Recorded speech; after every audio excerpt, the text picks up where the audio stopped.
Hay secretos de familia que se llevan a la tumba y otros que, tarde o temprano, terminan saliendo a la luz. Hoy les traigo varios relatos enviados por ustedes.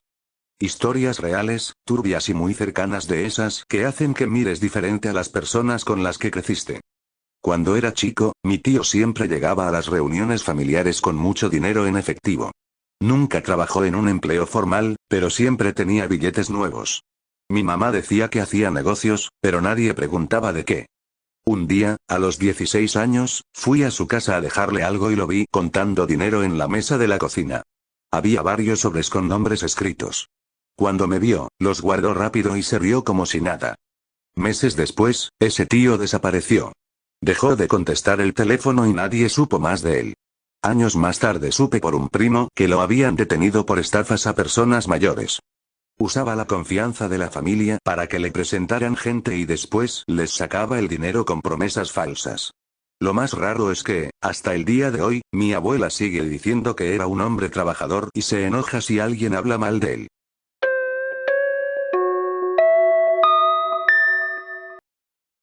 En la casa de mis abuelos había un segundo piso que casi no se usaba. Solo mi abuelo subía ahí de vez en cuando y siempre cerraba con llave. Decía que era su oficina. Un verano me quedé a dormir y, de madrugada, escuché pasos arriba. Como era curioso, esperé a que todos durmieran y subí despacio. La puerta no estaba con llave esa noche. Adentro no había oficina. Había una cama deshecha, ropa de mujer tirada y varias cajas con fotos. En las fotos aparecía mi abuelo con una mujer que no era mi abuela, y en algunas salían niños pequeños que nunca había visto. Bajé asustado y no dije nada. Al día siguiente le pregunté a mi mamá por qué había ropa de mujer arriba. Se quedó callada un rato y solo dijo: hay cosas de las que no se habla en esta familia. Nunca más volví a subir. Años después, cuando mi abuelo murió, esa habitación se vació en un solo día y nadie quiso decir qué había pasado realmente.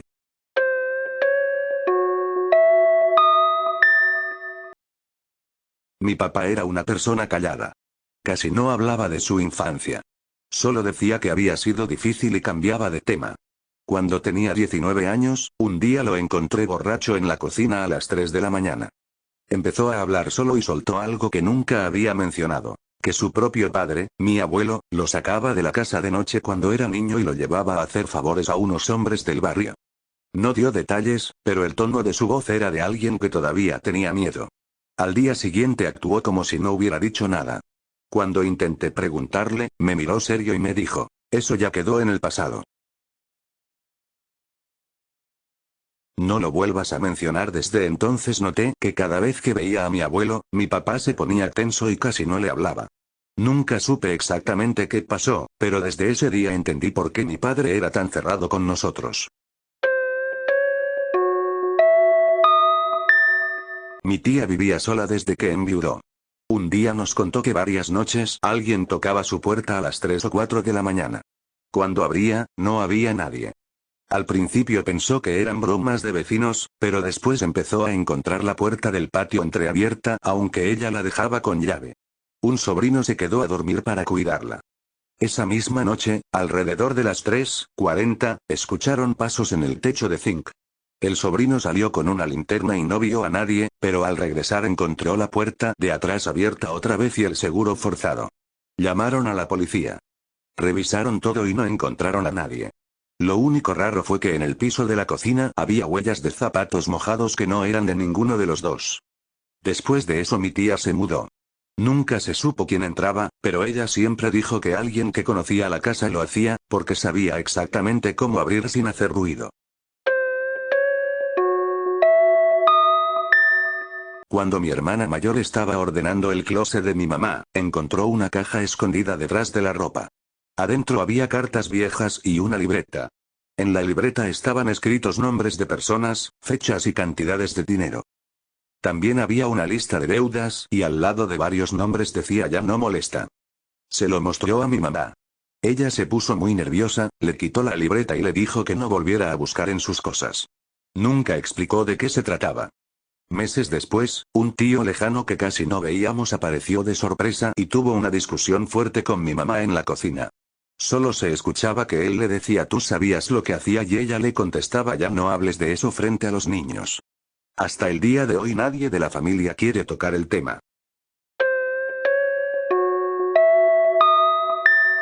Mi hermano mayor se fue de la casa a los 19 años después de una pelea fuerte con mi papá. Durante casi 7 años nadie supo nada de él. De repente un día apareció en la puerta con una maleta y una sonrisa forzada. Mi mamá lloró de la emoción, pero a mí me pareció extraño desde el primer momento. Hablaba poco, evitaba preguntas y siempre tenía el celular en la mano. Una noche lo escuché discutir por teléfono en el patio. Decía cosas como ya les dije que no me busquen y esto se acaba aquí. Al día siguiente le pregunté quién era y se puso nervioso.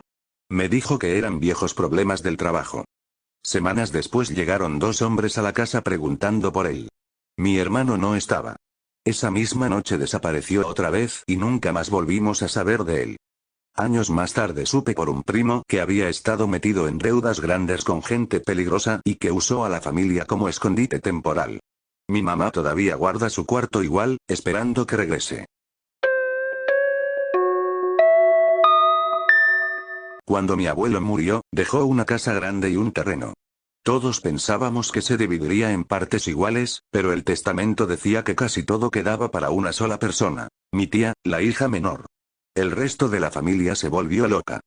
Empezaron las peleas, los gritos y las acusaciones de que ella lo había manipulado en los últimos meses.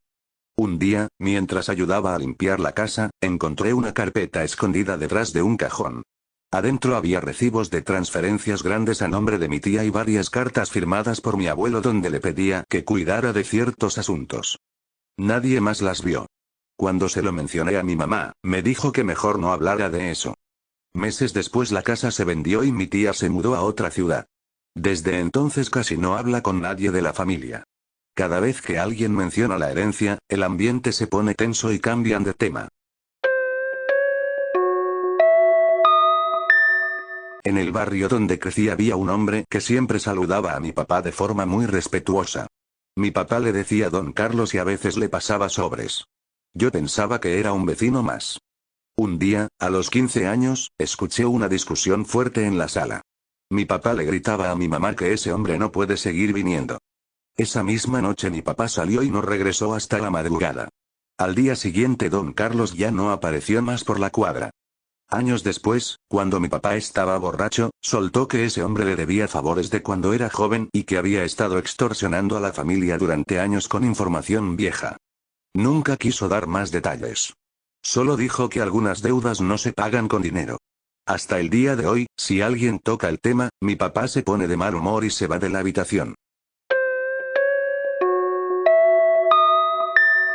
Mi tío tenía un sótano al que nadie podía entrar.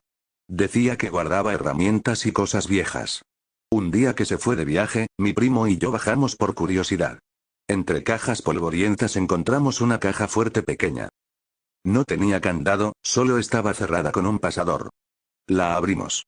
Adentro había pasaportes con nombres diferentes, fotos de personas que no conocíamos y varios sobres con dinero en dólares. También había una libreta con direcciones de ciudades lejanas. Asustados, lo dejamos todo como estaba y subimos. Cuando mi tío regresó, notó que alguien había entrado. Nos interrogó a todos, pero nadie confesó. Meses después se mudó de la ciudad sin avisar y dejó la casa abandonada. Nadie de la familia volvió a mencionar el sótano. En el funeral de mi abuelo apareció una mujer de unos 50 años que nadie de la familia conocía.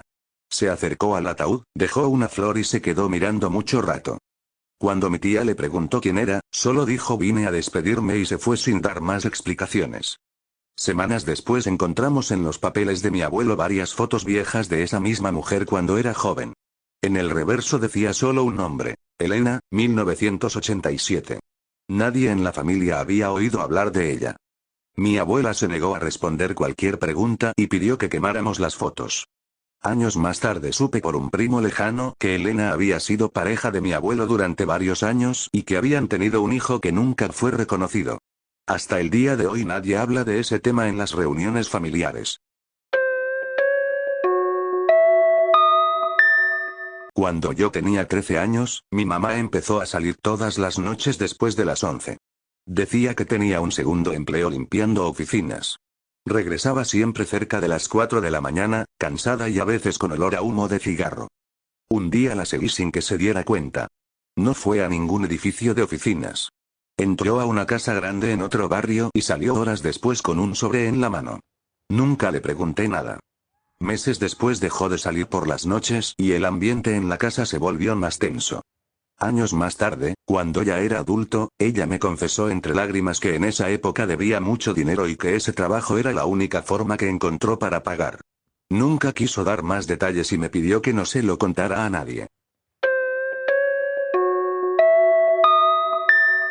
Mi primo mayor siempre fue el consentido de la familia. Sabía de todo. Problemas de dinero, discusiones de los adultos, secretos de parejas. Un día, después de una pelea fuerte entre mis tíos, él soltó en voz alta información que nadie le había contado. Esa misma noche mis tíos lo interrogaron. Él solo se rió y dijo que las paredes oyen. Al poco tiempo empezó a pedir dinero a varios familiares a cambio de no decir lo que sabía. Algunos le daban, otros lo amenazaron. Meses después se mudó a otra ciudad. Desde entonces casi no habla con nadie de la familia. Cada vez que alguien menciona su nombre, el ambiente se pone incómodo y cambian de tema rápido. Mi abuela tomaba unas pastillas todos los días. Decía que eran para la presión. Un día, mientras le ayudaba a ordenar su mesa de noche, vi el frasco. El nombre del medicamento no coincidía con nada que hubiera escuchado antes. Busqué en internet y descubrí que era un ansiolítico fuerte que se recetaba para problemas graves de ansiedad y pánico. Cuando le pregunté, se puso nerviosa y me dijo que el doctor se las había recetado por si acaso. Años después supe que mi abuela había tenido una crisis fuerte después de un evento familiar que nadie quería mencionar. Desde entonces tomaba esas pastillas en secreto para poder actuar normal frente a todos. En el álbum familiar de mi mamá había varias páginas donde las fotos estaban cortadas a la mitad. Siempre faltaba la misma persona, un hombre joven que aparecía solo de la cintura para abajo o con la cara completamente eliminada. Cuando le pregunté quién era, mi mamá se limitó a decir a alguien que ya no forma parte de esta familia. Años más tarde encontré una foto completa escondida detrás de un marco. Era mi tío, el hermano de mi mamá, del que nunca se hablaba. Supe que había sido expulsado de la familia después de un problema grave con dinero y amenazas. Desde ese día, todas las fotos donde aparecía fueron destruidas o cortadas. Nadie vuelve a mencionar su nombre. Cuando yo tenía 9 años, mi tío materno tuvo un accidente de auto una noche de lluvia. La versión oficial fue que se había dormido al volante y chocó contra un poste.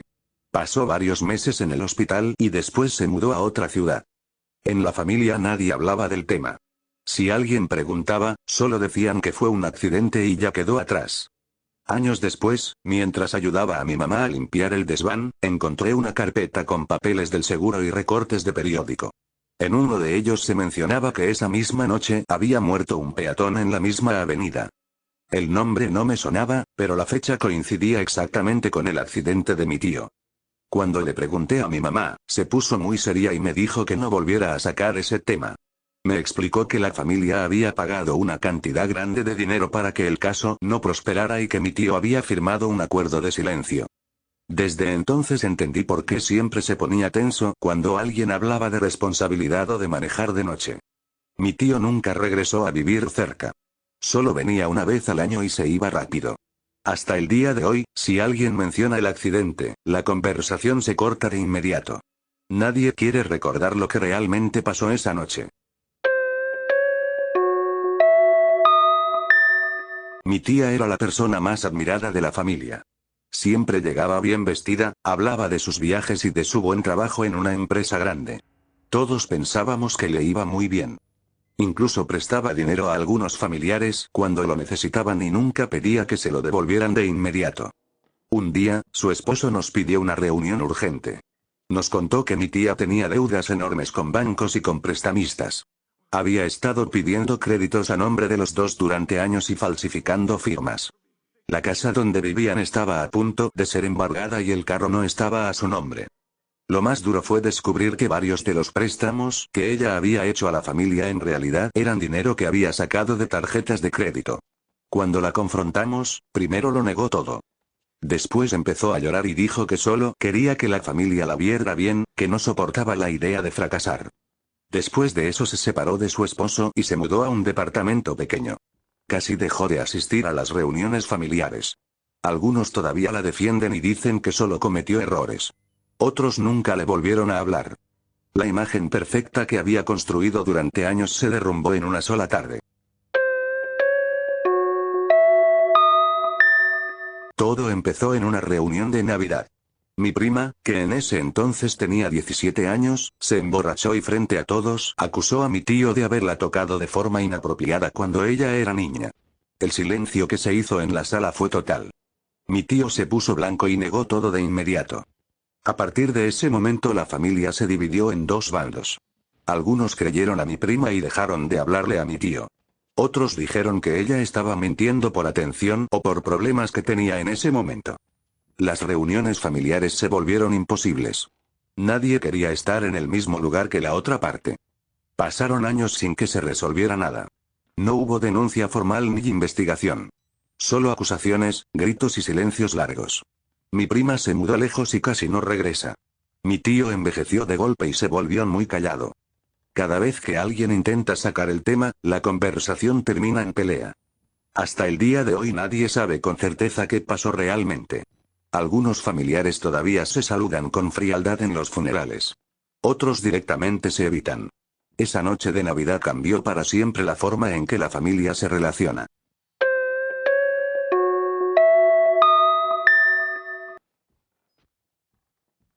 Mi papá y mi tío tenían un pequeño negocio de distribución juntos desde hacía más de 15 años. Todo parecía ir bien hasta que empezaron a faltar productos y dinero en la caja. Al principio pensaron que era un error de contabilidad o que algún empleado estaba robando. Después de varios meses de pérdidas, contrataron a un contador externo. El resultado fue claro. Alguien de adentro estaba desviando mercancía y alterando los registros. Las sospechas cayeron sobre el encargado del almacén, pero las pruebas no eran suficientes para despedirlo de inmediato. Una noche mi papá revisó las cámaras viejas que casi no usaban y encontró algo que no esperaba. En varios vídeos se veía a mi tío sacando cajas fuera de horario y cargándolas en su camioneta personal. No era un robo grande de una sola vez, sino algo constante durante años. Cuando lo confrontó, mi tío no lo negó. Dijo que el negocio no le estaba dejando lo suficiente y que se estaba cobrando lo que le correspondía. La sociedad se rompió. Vendieron lo que quedó y desde entonces apenas se hablan. Mi papá todavía dice que lo que más le dolió no fue el dinero, sino la traición. Después de que mi abuelo murió, mi mamá y sus hermanos tuvieron que revisar todos sus documentos para hacer el inventario. Entre papeles viejos apareció un certificado de nacimiento de un hombre que nadie conocía. El nombre del padre era el de mi abuelo y la fecha era de varios años antes de que se casara con mi abuela. Al principio pensaron que era un error o un documento de otra persona. Pero había más papeles, cartas, una dirección en otra ciudad y hasta una foto antigua de un niño. Mi abuela, que todavía estaba viva, se negó a hablar del tema. Solo dijo que había cosas del pasado que era mejor dejar quietas. Meses después uno de mis tíos decidió investigar. Encontró al hombre. Tenía casi la misma edad que el hijo mayor de mi abuelo y vivía en una ciudad cercana. Sabía quién era su padre biológico desde joven, pero nunca había intentado contactar a la familia porque le habían dicho que no era bienvenido. La noticia dividió otra vez a la familia. Algunos querían conocerlo y otros preferían seguir fingiendo que no existía. Mi abuela murió sin haber hablado nunca del tema hasta ahora. Ese hombre es como un fantasma en las conversaciones familiares. Todos saben que existe, pero casi nadie se atreve a mencionarlo. Y con esto terminamos por hoy. Si te gustó este video, deja tu like y suscríbete para no perderte los próximos. Cuídense mucho. Y recuerden, a veces lo más oscuro no está afuera, está en casa. Nos vemos en el próximo video.